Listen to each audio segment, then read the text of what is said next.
Now, second proof, if we talk about the existence of God, it comes from the Vedanta. So Vedanta में एक बहुत ही beautiful concept है जो कि आजकल बहुत लोग स्टडी भी कर रहे हैं, विच इज कॉल्ड दृग दृश्य विवेकम. ठीक है, ऑब्जर्व एंड ऑब्जर्वर का कंसेप्ट, आजकल उस पर बहुत वीडियोस भी बन रहे हैं. तो इसका सिद्धांत दिया गया है दृग दृश्य विवेकम. दृग मतलब जो देख रहा है, ऑब्जर्वर. दृश्य जिसे देख रहा है, ऑब्जर्व्ड. विवेकम यानी कि पीछे जो कॉन्शियसनेस लग रही है, इसके इंटेलिजेंस लग रहा है. ठीक है, तो लेट्स अंडरस्टैंड. जब भी इस सिद्धांत का पहला नियम समझ लीजिए, जब भी आप इस तरीके से देख रहे हैं, तो जैसे ही आपको वो मिल गया जो देख रहा है, तुरंत आप जो जिस चीज को देख रहा था उसे छोड़ दीजिए और अब इसके पीछे जाने की कोशिश करिए कि जो देख रहा है उसे कौन देख रहा है. ठीक है, फिर अगर आपको वो मिल गया तो फिर आप जो जो चीज को देख रहे थे उसे छोड़ दीजिए. सो सब्जेक्ट ऑब्जेक्ट के कॉन्सेप्ट में जैसे ही आपको समझ में आ गया सब्जेक्ट कौन है, leave the object, come to the subject and see if the subject is also object to another subject. And धीरे धीरे करके ऐसे छोड़ करके आपको आगे बढ़ना रहता है. तो let's understand by definition of God, how do you prove from this concept. The last observer, the last subject has to be unwavering. By definition, कोई ऐसा होगा जो कि ऑब्जर्व कर रहा है और कोई भी गति नहीं है उसके अंदर, कोई भी चेंज नहीं है उसके अंदर. तो वो कौन हो सकता है? मान लीजिए कि आप बोले कि सब कुछ जो है वो मैं देख रहा हूं. ठीक है, मैं ईश्वर हूं, मैं देख रहा हूं सब कुछ. आप कहाँ से देख रहे हो? आंख से देख रहे हो. तो मेरी आंख is the observer and everything else is the observed. Let's say मेरी आंख खराब हो गई, अब मैं नहीं देख सकती. तो मेरे दिमाग में क्वेश्चन आया, अब आंख खराब हो गई है या सही है, ये कौन देख रहा है? किससे पता चलेगा? तो brain is actually taking the signals coming from your eyes and converting it into image. तो अब आपको समझ में आया कि अच्छा, हम आंख से तो देख ही नहीं रहते, हम तो दिमाग से देख रहे थे. ठीक है, तो आंख खराब हो गई अगर, तो आपको दिखाई देना बंद हुआ. ये बात पता कहाँ चली? दिमाग को पता चली. यानी कि दिमाग ने ऑब्जर्व किया. नाउ दिमाग, your brain is the observer, I is the observed. अब देखिए, दिमाग को भी कोई देख रहा हो सकता है क्या? है ना, आपका ब्रेन है. अब आपका ब्रेन बढ़िया काम कर रहा था, फिर बीच में नहीं काम कर रहा है, तो बहुत ही कॉमनली लोग बोलते हैं आजकल मेरा दिमाग खराब है. ऐसे दिन में 3-4 बार हम लोग बोल देते हैं घर में, दिमाग खराब है, हमसे मत बात करो. तो यानी कि दिमाग खराब है या नहीं खराब है, सही चल रहा है नहीं चल रहा है, ये भी कोई देख रहा है. तो यानी कि दिमाग is also observed and there is observer behind. तो कौन होगा वो? चलो मान लेते हैं कि वो आत्मा है ना, मान लेते हैं फॉर एग्जाम्पल कि आत्मा दिमाग को ऑब्जर्व कर रही है, आत्मा देख रही है. अब बताओ, आत्मा को भी कोई देख रहा है क्या? ठीक है, जब हम बात कर रहे हैं आत्मा की, ये आत्मा ऑब्जर्व कर रही है. ऑब्जर्वर इज द आत्मा, ऑब्जर्व्ड इज योर माइंड. क्या आत्मा स्टेबल है, चेंज नहीं होती? बताएं. काफी कंसेप्ट में आत्मा फिट हो जाती है वेदांता में आकर के.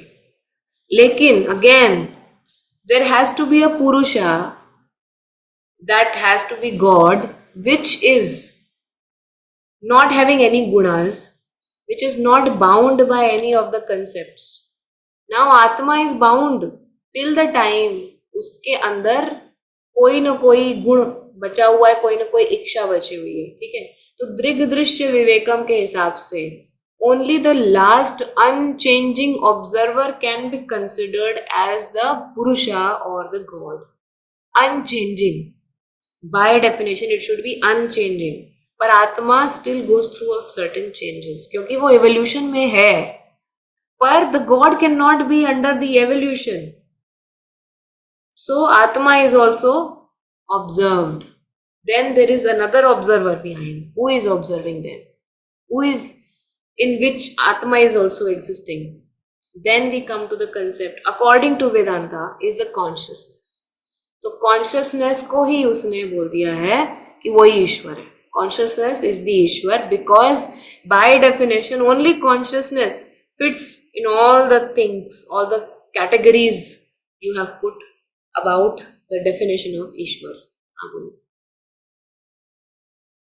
जब हम ऑब्जर्वर और ऑब्जर्विंग का कॉन्सेप्ट पे बात करते हैं तो इन जनरल हमारे पास एक सिस्टम है, क्लोज सिस्टम से जीवन में अगर ऑब्जर्विंग में स्पीकिंग, फिर हम बात कर रहे हैं कि कोई और तीसरा आपको ऑब्जर्व करते हुए देख रहा है, तो उस कॉन्सेप्ट में, उस पर्सपेक्टिव में हम इस सिस्टम को एक सिंगल एंटिटी मान के चलते हैं। फिर हम ये नहीं देखते कि आपकी आई से देखा, फिर इससे देखा, नहीं, वो एक सिंगल एंटिटी। फिर अब उस एंटिटी वाली चीज को और बड़ा कर लेते हैं। Observer 2 is observing observer 1, observing the subject और ऑब्जेक्ट, ये अपने आप में एक एंटिटी बन जाएगी, ये एक एंटिटी बन जाएगी। ऐसे करते करते करते हमारा यूनिवर्स भी for some observer become one entity. Yes. और उसके बाद ऐसी कई एंटिटीज भी हो सकती हैं, कई यूनिवर्सेस भी हो सकते हैं। हाँ, तो देयर इज नो एंड,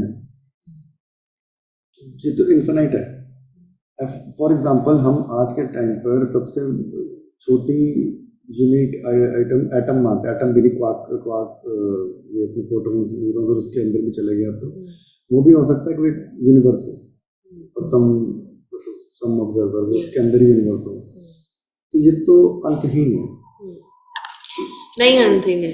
वैदिक कल्चर में इसका भी अंत बताया है, और वो अगले उसमें आएगा हमारे, जहाँ पर हम कार्य कारण के बारे में बात करेंगे, कॉज कॉजालिटी। छोटा सा क्वेश्चन है, मतलब आप बाद में चाहे इसका आंसर कर देंगे, क्या जो समझ नहीं आ सकता वो बोलो, क्योंकि जहाँ हमें लगता है हमें समझ नहीं आ रहा कि ये बीज था, जैसे सांख्य दर्शन, ये बीज था, इससे पहले क्या हमें नहीं पता, यहाँ से शुरू हुआ, यहाँ पर कॉन्शियसनेस समझ में आ रही है लेकिन और कुछ समझ नहीं आ रहा, तो जहाँ जाके our understanding fails. Understanding based on the analytical thinking and the knowledge that you have, क्योंकि पहले ही बोल दिया गया है कि ईश्वर जो है हमारे इतने लिमिटेड डायमेंशन से बाहर का है, तो जो चीज का आपको कंसेप्ट ही नहीं है वो आप समझ पाओगे नहीं, बहुत चांसेस है। इसलिए एक लेवल के बाद में आपको उसकी कुछ चीजें नहीं समझ में आएगी। जैसे मान लीजिए अभी तक आपको अगर अचानक से ये बोतल हवा में उड़ने लग जाए तो ये बात आपको नहीं समझ आएगी, ठीक है। लेकिन अगर एकदम आप साइंस लगा दो इसके पीछे कि नहीं कैसे है, तो आपने कहा अच्छा ये जो है ग्रेविटी के उसमें नहीं चल पा रहा है और ये आउटलायर है, हम मान लेंगे, हम वो बात भी मान लेंगे। कल को अगर हमारी पानी की बोतलें उड़ने लग जाती हैं तो हम उसमें एक फीता बांध लेंगे और हम मान जाएंगे कि अभी कुछ यूनिवर्स में ऐसा चेंज हो गया जिसके वजह से पानी की बोतलों में अब ग्रेविटी का इफेक्ट खत्म हो गया। जैसे कि कोई पर्सन है जो 2 डायमेंशनल में ही है हमेशा, पेपर पेंसिल पे ही चल रहा है, ऐसे 3 डायमेंशन के समझ नहीं आ रहा। हाँ, तो आप जितने डायमेंशन में हैं अभी तक, वो हम बात कर रहे हैं 5D और उसके भी ऊपर के डायमेंशन की बात कर रहे हैं, तो वहां पे आपके ये फिजिक्स के प्रिंसिपल और ये सारे लिमिट हो जाते हैं। That is why you are not able to understand. Still सोचिए, through the Vedic darshan we are at least able to trace back that there has to be something and what that something is, and then we are putting it as Ishwar. It can be considered as your higher self also, but currently we are putting it like that. Ma'am एक question है, इस theory, Vedanta theory को absorb करने के लिए last में हम पहुंचे कि कॉन्शियसनेस ही भगवान है, राइट? चेतना ही भगवान है। चेतना की फुल डेफिनेशन क्या होगी आपके according? The last observer is चेतना according to Vedanta theory. Now, exactly हम कैसे समझें चेतना क्या है? Consciousness by definition is something very equal to that definition which we have given for the Ishwar, which is present everywhere, every time, in everything. ठीक है? Second, consciousness is something which is very important for any of the thing to survive, like cause हो आप या causality हो, observer हो या observed हो। If you are within the consciousness then only the whole cycle can run. It is the most powerful, ऐसा बोलते हैं कि शक्तिशाली, महाशक्तिशाली है, ठीक है। तो महाशक्तिशाली भी है consciousness. Reason being, if the consciousness is not there, then if anything is out of consciousness, that definitely is not something you can ever explore, because वो कॉन्शियसनेस में ही नहीं है, मतलब एग्जिस्टेंशियल ही नहीं है, इसलिए वो महाशक्तिशाली है। Then by definition it was also said कि जो ईश्वर है वो गुणों से मुक्त है. कॉन्शियसनेस हैज टू बी गुण मुक्त. Only then everything can exist as it is inside the consciousness. अगर कॉन्शियसनेस का खुद का भी कोई गुण होने लग गया तो फिर उसके अंदर कोई भी चीज जो होगी वो फिल्टर्ड होगी, वो अपने ओरिजिनल स्टेट में एग्जिस्ट नहीं कर पाएगी. ठीक है. अब हम अगर शिव पुराण की बात करते हैं तो शिव पुराण में भी कॉन्शियसनेस के बारे में बोला गया है. Consciousness is equal to Sadashiv. And Sadashiv is what, जैसे बहुत सारे ब्रह्मांड है तो हर ब्रह्मांड के अपने ब्रह्मा विष्णु महेश है. ठीक है. फिर सारे ब्रह्मांडों को अगर एक साथ वो देखा जाए, सब ब्रह्मांडों का ओरिजिन सदाशिव, मतलब जो सदा रहते हैं. एकदम सारे ब्रह्मांड कभी खत्म हो जाए फिर वापस से अचानक से इवॉल्व भी हो जाए तो वो जहां वो जो एक बीज बचा रहेगा जहां से एक बार फिर से वो सब कुछ इवॉल्व हो पाएगा, और वो एक बीज जिसके अंदर फिर से सब कुछ कॉन्ट्रैक्ट हो जाएगा according to the big bang theory. That is Sadashiv according to the Shiv Puran. And also by the definition of ईश्वर that fits into the definition. Now the third proof about the existence of God, उसके लिए हम लोग क्या बात करेंगे, cause and effect पे argument कर सकते हैं इस पे हम. ठीक है. कार्य कारण सिद्धांत. कार्य कारण सिद्धांत के हिसाब से क्या होता है कि there has to be an intelligence behind everything that is happening. वरना सब कुछ जैसे पड़ा है वैसे ही पड़ा रहेगा. हर चीज जो एवोल्यूशन में हो रही है, ये बोल रहे हैं कि वो किसी का इंटेलिजेंस लग रहा है उसके पीछे. तो मान लीजिए कि इंटरनेट आया है, अभी एआई आ रहा है, ये सारा क्या है, इंटेलिजेंस है. तो जो जो आप चीजें देख रहे हैं आप उसको थोड़ा सा और उसके अंदर इंटेलिजेंस डाल दे रहे हैं तो वो थोड़ा सा और इवॉल्व हो जा रही है, थोड़ी सी और मॉडिफाई हो जा रही है. हर चीज में हम इंटेलिजेंस लगा रहे हैं. तो आपके आस पास बाहर दिखने वाली सारी चीजों में भी अपना इंटेलिजेंस है. तो आपके भी पीछे कोई इंटेलिजेंस होगा, है ना. तो अब इसमें पीछे खींचते हुए जाए कि एकदम सब कुछ के पीछे किसका ओरिजिन है, किसका इंटेलिजेंस लग रहा है. कि अगर क्रिएशन ही बना एट द फर्स्ट प्लेस, कि यूनिवर्स फॉर्म ही क्यों है, होना ही क्यों था यूनिवर्सेस को फॉर्म, उसके पीछे किसका इंटेलिजेंस लगा है ना. जहां से ये सारी चीजें बननी शुरू हुई हैं. अभी जो आप देख रहे हो उसमें आप अपना इंटेलिजेंस लगा रहे हो. आप बोल दो कि आपके होने के पीछे आपके माता पिता का इंटेलिजेंस है. उनको मन किया कि बच्चा पैदा करेंगे, आप आ गए, तो उसके पीछे उनका इंटेलिजेंस है. उनके पीछे उनके माता पिता, ऐसे ट्रेस बैक कर करके आप देख सकते हो. ठीक है. यूनिसेलुलर ऑर्गेनिज्म को क्यों मन किया अंदर से कि वो मल्टी सेलुलर ऑर्गेनिज्म बन जाए, उसके पीछे कौन सा इंटेलिजेंस लगा हुआ है. ठीक है. तो कॉज और कॉजालिटी में जो है ये वननेस को भी प्रूव करता है, क्योंकि कॉज और causality by concept they are one, they are not two, they are just one. ठीक है. अगर कोई चीज हो रही है और कोई चीज उसको घटा रही है तो ये दोनों जुड़े हुए हैं एक दूसरे से, ये दोनों भिन्न नहीं है. ठीक है. तो यानी कि एकदम शुरू में जिसका इंटेलिजेंस लगा होगा, जो कॉज होगा ये सारे कॉजालिटी का, वो कभी आपसे पृथक हुआ ही नहीं, वो सदैव आपका पार्ट बना रहा. यानी कि अगर बाय डेफिनेशन ईश्वर is the one who is responsible behind this whole intelligence because of which the universes happened, and then that within that universe everything kept on evolving, then till the last form of evolution from the first particular cell, the Ishwar is still connected equally to all the particles that have ever existed.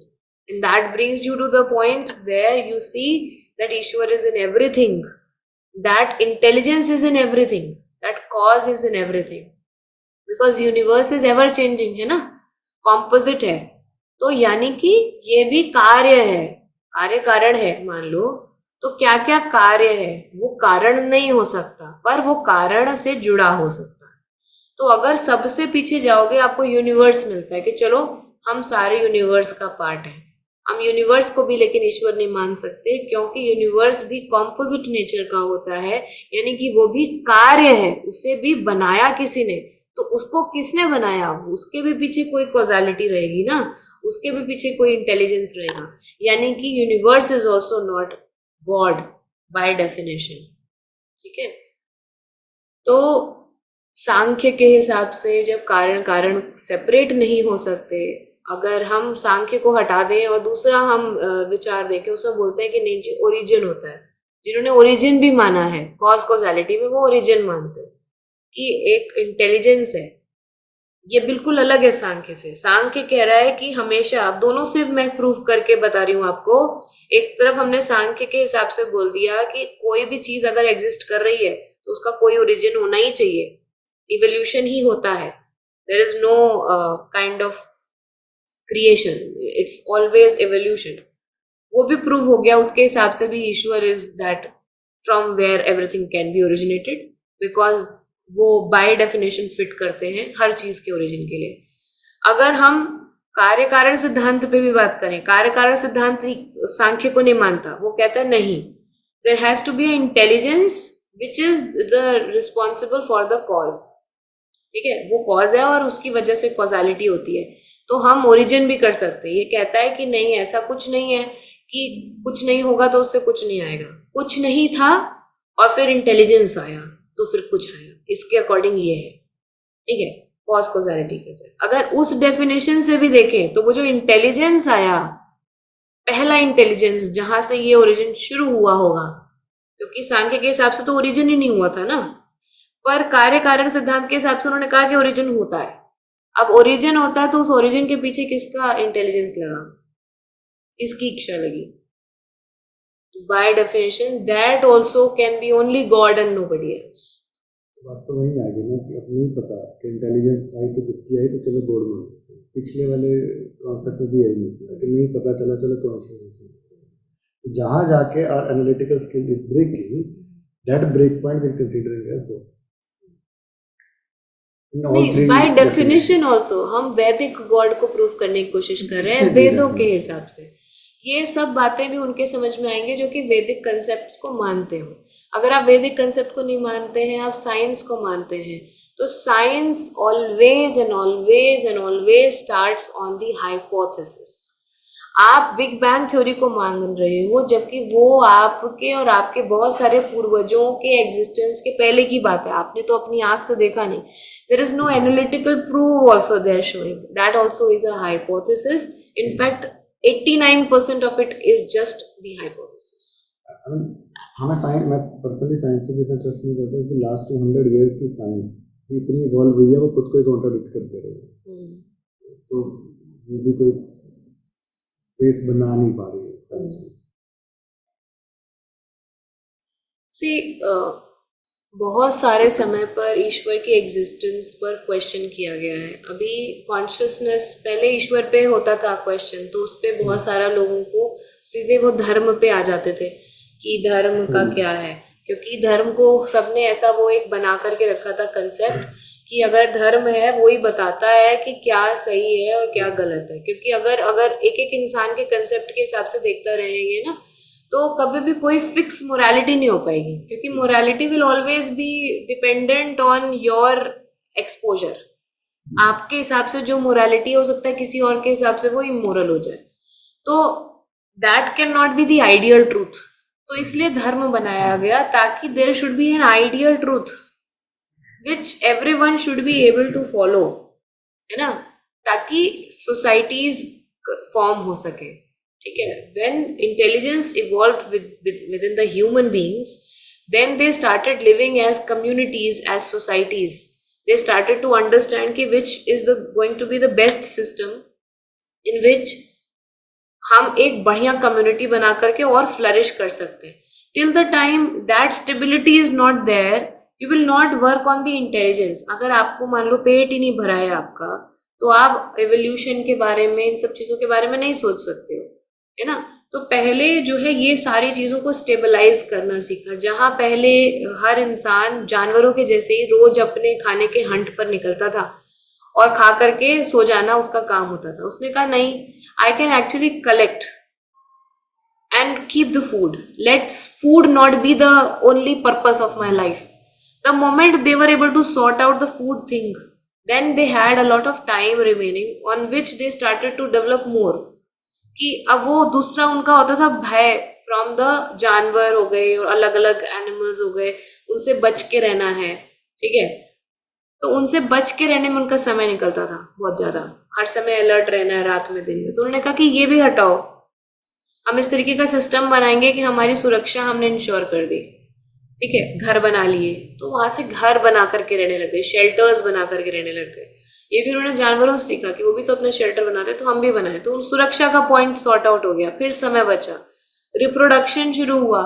तो उन्होंने कहा कि ठीक है, हम अपनी next generation लेकर के आ सकते हैं। ठीक है, हम नेक्स्ट जनरेशन लेकर के आए तो उनके अंदर अकाउंटेबिलिटी, रिस्पॉन्सिबिलिटी का भाव आने लगा। फिर they started to remain in community, समय बचने लगा, तो उन्होंने फिर नए नए प्रकार की कला और एंटरटेनमेंट करना शुरू करा। ठीक है, फिर उन्होंने कहा कि एंटरटेनमेंट भी सॉर्ट कर दिया, कि पहले होता था कि राजा महाराजाओं को, लोगों को हायर करना है, वो आकर के डांस करेंगे, कुछ लोग आकर के गाएंगे, वो सारा कुछ अभी सॉर्ट आउट हो गया ना। ऐसा अभी तो यूट्यूब में आप दिन भर चलाते रहो, 24 घंटा कुछ ना कुछ आपको मिलते रहेगा, तो वो सॉर्ट हो गया। अभी entertainment is also not you have to work upon. So basically all of this can be done on the auto mode. अभी और ज्यादा एआई के थ्रू में, जैसे पहले थोड़ा सा लोग गूगल सर्च करते थे, अभी वो एआई ऐसे करने लग गए। बाद में एआई को ऐसा, अभी भी ऐसा आ गया कि उसको बोल दो बस कि ऐसा कर दो, लिखना ऐसा। कुछ दिन पहले तक इसके भी वर्कशॉप ट्रेनिंग्स चल रहे थे, ये आप कैसे एआई को यूज करोगे। अभी कह दिया एआई खुद अपने आप को कर लेगा, आप बस अपनी भाषा में बोल दो, वो खुद ही कर लेगा। वो भी शुरू हो गया।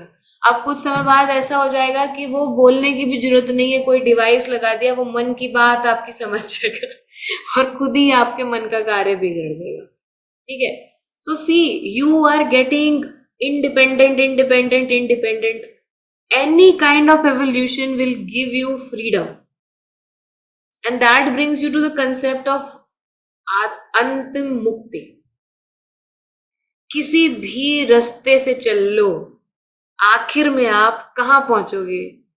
वहीं पर मुक्ति। और वो मुक्ति बाय डेफिनेशन क्या है? Ishwar. Because it has no gunas, because it is all the time, everywhere, vyapta. So you go by concept, you go by definition, you take the Vedic concept, you do not take it.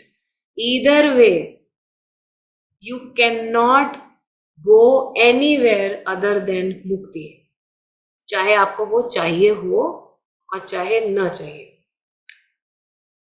And that is why the Ishwar is always every single where.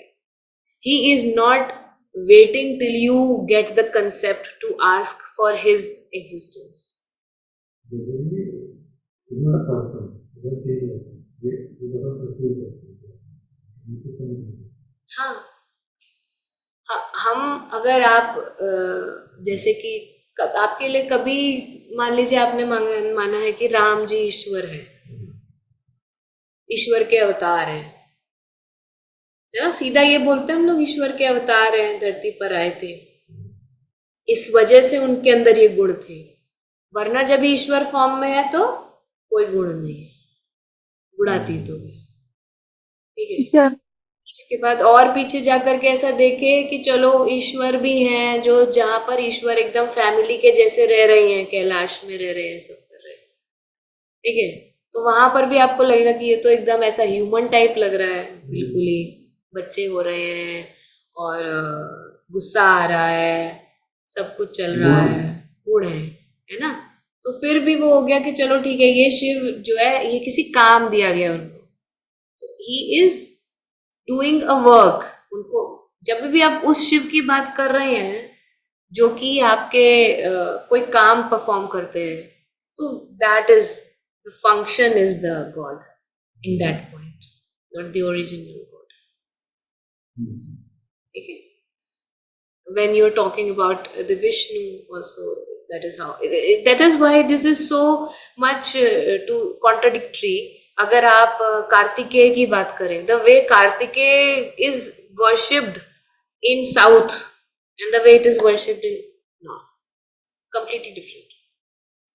And the way Ganpati is worshipped in Mumbai and all these cities, and the way he is worshipped in the south, completely different, right? So these are based on the functionality, because it is easier for you to understand and accept. हाँ, ये lecture में समझ It's very deep. It's very deep. We can ma'am, keep. Basically Sadashiv और महाविष्णु का जो concept है, मतलब आपके इस आज पूरे लेक्चर से ही समझ में आया मुझे कि सदाशिव और महाविष्णु जो है वो आप एक्चुअली ईश्वर के, कॉन्शियस, प्योर कॉन्शियसनेस है, पर वो ही मैंने कहा भगवान है। नहीं, मैंने हाँ कहा जी। नहीं एक जगह में, इनमें से हाँ किसी जी। को भी मैंने ईश्वर कहा नहीं। Right, right. बट बाकी सारे जैसे हर यूनिवर्स के अपने ब्रह्मा विष्णु महेश है, वो किसी कारणवश उन्हें कुछ कार्य दिया गया है जो वो कर रहे हैं, इसलिए वो भगवान के मे बी नियुक्त किए हुए हमारे लिए मार्गदर्शक है, हम ये कह सकते हैं। राइट। कह वो हमें सकते डायरेक्शंस प्रोवाइड कर रहे हैं, बट जो रियल गॉड की डेफिनेशन में जो भगवान जिन्हें हम मान सकते हैं, जो प्योर कॉन्शियसनेस है, वो महाशिव, सदाशिव जिन्हें हम कहते हैं, और महाविष्णु है।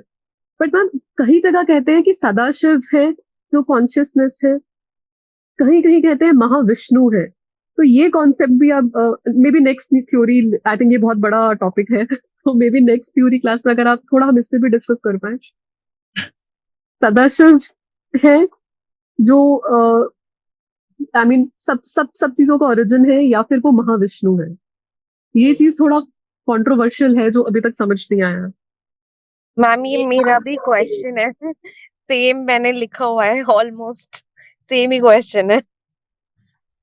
तो सदाशिव का जो ये और महाविष्णु, ये कंसेप्ट वहां पर खत्म हो जाएगा, जहां पर सदाशिव का जब एक विवाह प्रसंग है जहां पर पार्वती जी के साथ उनका ब्याह हो रहा था, तो पूछा गया कि आपका थोड़ा सा गोत्र कुल खानदान बताइए, शादी में जरूरी रहता है, जनेऊ वगैरह किया जाएगा तो नारद जी की तरफ सब देखे कि आप पूछ के बताओ, पता चला बुरा मान जाए पूछने पर, है ना। जैसे मान लीजिए दामाद बैठे हैं, उनसे कोई अपना गोत्र बताइए तो मान लो बुरा मान जाए, इसलिए तो नारद मुनि ने उनसे पूछा, तो नारद मुनि की तरफ देख के मुस्कुराए, तो फिर नारद मुनि को जवाब मिल गया, तो उन्होंने बताया, कि नाद, स्वर, फ्रीक्वेंसी इज माय गोत्र, इज माय ओरिजिन, माता पिता, that is frequency. This story itself very unified.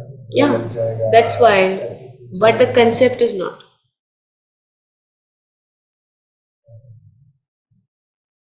And when I am telling you this, or someone has told me or heard it from somewhere, it's like ekdam you are teaching someone who has not seen anything more than 3D, and you're trying to make them understand the concept which is more than 5 dimension. This is the only way you can at least have a glimpse about it. Okay. So that's why stories are very important. We गुरुमा, things from आपने बोला, मैंने तो बोला नहीं सदाशिव को ईश्वर है, तो आपने फिर किसको ईश्वर बोला? मैंने किसी को भी ईश्वर नहीं बोला, क्योंकि जिसे हम डिफाइन कर सके वो ईश्वर नहीं हो सकता ना। तो जो हर समय हर चीज में व्याप्त है, तो आप ये भी कह सकते हो कि मैं भी ईश्वर हूं, क्योंकि आप में भी ईश्वर तो है ही। पर क्या आप ईश्वर है? नहीं, क्योंकि अभी आपके अंदर गुण बचे हैं, अभी आपका नाम रखा जा सकता है, अभी आपका जन्म और मृत्यु हो सकता है, अभी आपकी आत्मा के अंदर भी इच्छाओं का समावेश हो सकता है, इसलिए अभी आप ईश्वर नहीं है। पर आप क्या ईश्वर तत्व से निहित हैं? यस।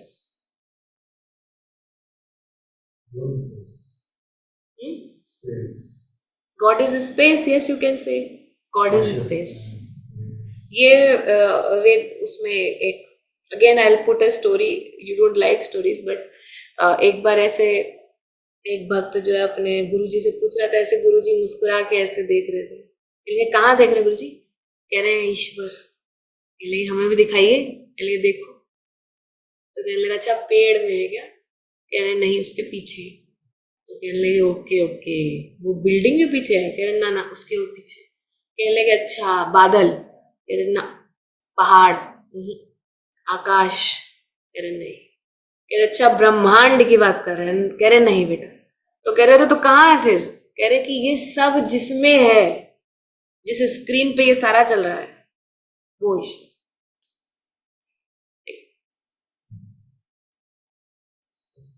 ब्रह्मा तो हम जैसे लोग वो कैसे एक्सपीरियंस कर सकते हैं?